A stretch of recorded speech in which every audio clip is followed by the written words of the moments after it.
By now we all know about Wacken 2016 and the Ronnie James Dio hologram that made its debut. The hologram, along with Dio's disciples, performed the song We Rock and is the first rock/heavy metal hologram in history. Now this opens many doors, and it also opens many discussions. Does a hologram tarnish a legacy, or does this just open the door and pave the way for phenomenal live experiences? Either way, there are plenty of others that have passed before us in the heavy metal universe that certainly, if we saw them even in hologram form on the stage once again, would no doubt cause us to stand up and shout the same way the crowd at Wacken 2016 did that for Dio. So let's actually take a look. Here are 10 heavy metal holograms that, if we were to see them in a live performance, it would make us cheer. We start off with number 10, which is Lemmy Kilmister. You might wonder, Lemmy, why is he so low on this list? The man's an icon! Well, you're absolutely right. I'm not debating that status, but there's two reasons why he's at number 10. First of all, the death is still relatively fresh. It's only been about 8 months as of the recording of this video. But secondly, there's already plans that are in motion in order to get a Lemmy Kilmister hologram up and running. And then the real question becomes what they're going to do for his band. You know, Filthy Phil is no longer with us, and most of the other members have decided and made it very public that they are retiring. Either that or only taking minor gigs. So what exactly would they do? Would they just have Lemmy be the only person that shows up? Would he have like a ghost band behind him? These are all questions that they're definitely going to have to answer. However, you have got to definitely admit that if the iconic bass line and the bass thump of Ace of Spades kicked up and then you heard Lemmy shouting at the heavens as though he was arguing with God, well, you would certainly stand up and cheer. Number 9, we have Mitch Lucker, and of course this is another recent death, the frontman from Suicide Silence. And even though he has been replaced, this is still something that could have a potential to be a very, very special moment. And consider something like this whenever it comes to a Mitch Lucker, Suicide Silence reunion. Considering they do have a lineup, they have a brand new singer, he's doing fairly well. Imagine just having Mitch Lucker come out on stage and perform one of the songs from his classic, his classic albums with the band. Consider something like that where it becomes this sort of nice tribute, and then consider the fact that perhaps the two vocalists could now harmonize and create a brand new memory for the fan base.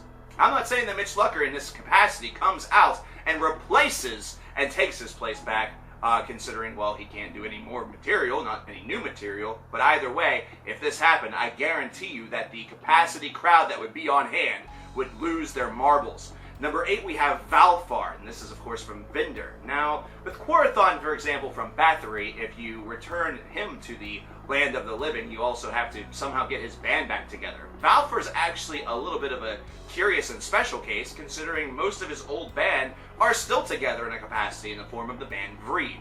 Now imagine that you're at a Vreed show, and all of a sudden, right there in the middle of the set, you see a hologram of Valfor, and he thrusts himself into one of the classic Vinder songs of old. Imagine the surprise. Imagine how many headlines for extreme metal that this would certainly make. Definitely something to consider. But with that being said, we also have to take a look at number 7, which is David Gould. David Gould's scenario and David Gould's story and his ultimate demise are all extremely sad and still fresh in the mind of a lot of heavy metal fans. Woods of Ypres, or Woods of Ypres, whichever you like to really call it, was a band that was definitely on the up and up. They were starting to gain a lot of momentum, and directly after his passing, released perhaps one of their most landmark albums, and would also be their last album.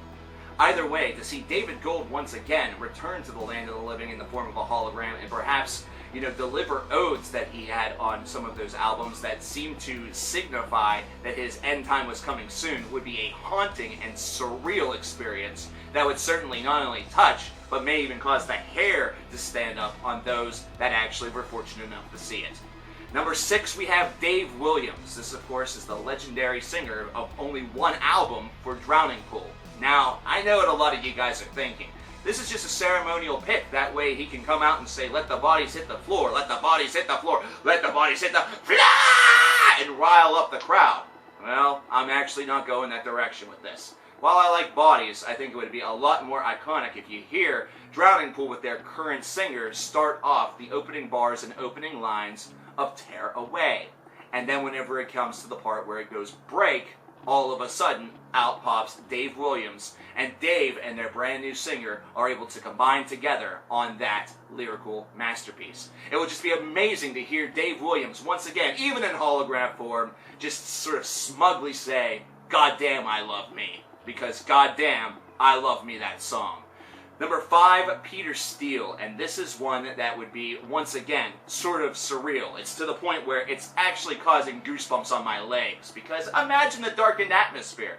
Imagine, especially, if this is a band that's perhaps, instead of it being typo negative, they call themselves something completely different, just to kind of gain some interest. And it's something where it's all the former members of Typo, but nobody really knows who the singer's going to be. And then all of a sudden, you see those lights darken and darken and darken. Candles kind of go around everywhere. In fact, you could almost see, perhaps even the stage looking like a coffin, and then the coffin opens, and then perhaps the hologram, mirror or whatever that they use emerges, and there you have Peter Steele. They launch into a song such as Black Number 1, either that or Love You to Death, whatever it may be.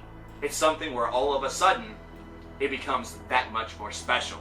Number 4 is Chuck Schuldiner from Death, and this is one that has been talked about for years and years and years, considering it never ever felt like his music was totally 100% all out of his system. And his system, though, was robbed of life. But this would be absolutely iconic, considering the number of members of Death that there really are. They could have caused, there's a perennial supergroup of musicians out there, and really, going through Death, they became just this huge, huge part of heavy metal history, whether it be some of their iconic drummers or guitar players that were able to play alongside of him.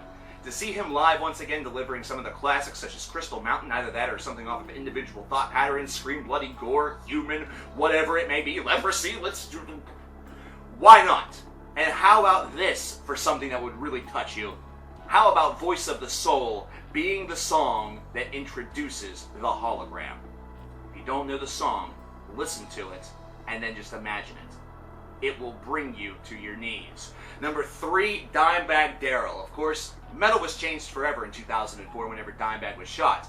And there's been a ton of, speculation that perhaps Zakk Wylde would take his place for a Pantera farewell tour. But it's never happened. It's something that we talked about back in 2011, and here we are in 2016, and it's still just the talking points. Now imagine this. Imagine they don't need Zakk Wylde, or imagine Zakk Wylde can just sort of hang out and make it all the better. Imagine you have Dimebag Darrell return to the stage with Pantera.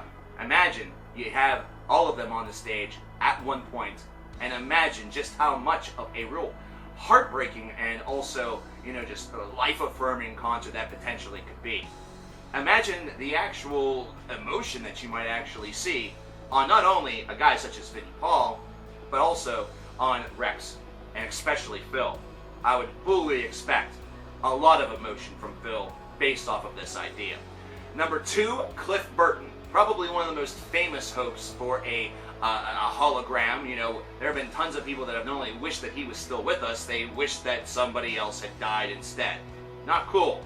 But imagine Cliff Burton coming out and playing some of the licks from, say, Anesthesia, or, something off of the first couple of Metallica releases. The weird part about this one is I'm not sure how they would do it, mainly because a lot of the footage of him is kind of old, but then again, they've done some magical things with restoration in the past couple of years, so they could probably pull it off. Now, I like Robert, don't get me wrong, he's a good bass player. I like Jason too. But imagine what it would be like to have Cliff be on stage with the boys. It would look really weird considering he would be young, and the rest of the gents are certainly aged. But either way, it would still make for a pretty iconic moment. And it's definitely one where it seems like it's saying that he's sort of watching over us.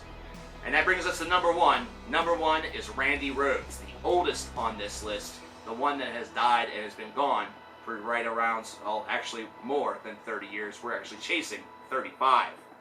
Randy Rhoads was so talented whenever he and Ozzy started to strike out with the solo albums, and whenever he passed away, very shortly after that began, it was tragic. It was something that was seen as a dark part of Ozzy's life. Now imagine after the last Black Sabbath tour, you have Ozzy going back on stage again, and have this be a surprise. Have this be something where Ozzy is planning to, launch into a song such as Crazy Train, and his guitar player says, "No, I'm not handling this one." And then all of a sudden, The Rays comes up, and here comes the hologram, back, board or whatever it may be, whatever they use, because I still don't understand the technology, to be perfectly blunt. And then all of a sudden, there it is, Randy Rhoads launching into that introduction for Crazy Train. I think that alone would bring Ozzy Osbourne to tears. I think that alone would send that live crowd into an absolute frenzy, and also send them into tears, and would easily go down as one of the most iconic moments in heavy metal history. Do you agree with any of these? Do you disagree with some? Do you feel that there were those that were missed? There have been plenty that were gone. It was really, really hard to pick only 10. But this certainly opens up a lot of doors. Do you think these are good doors, or do you think that these are doors that should be better off left alone? Let me know your answers to all of these questions in the comments below. My name is coverkillernation, and if you have a suggestion for a top 10 list that you'd like to see made, leave your suggestion in the comments below as well. You may just affect the content on this channel. Take care.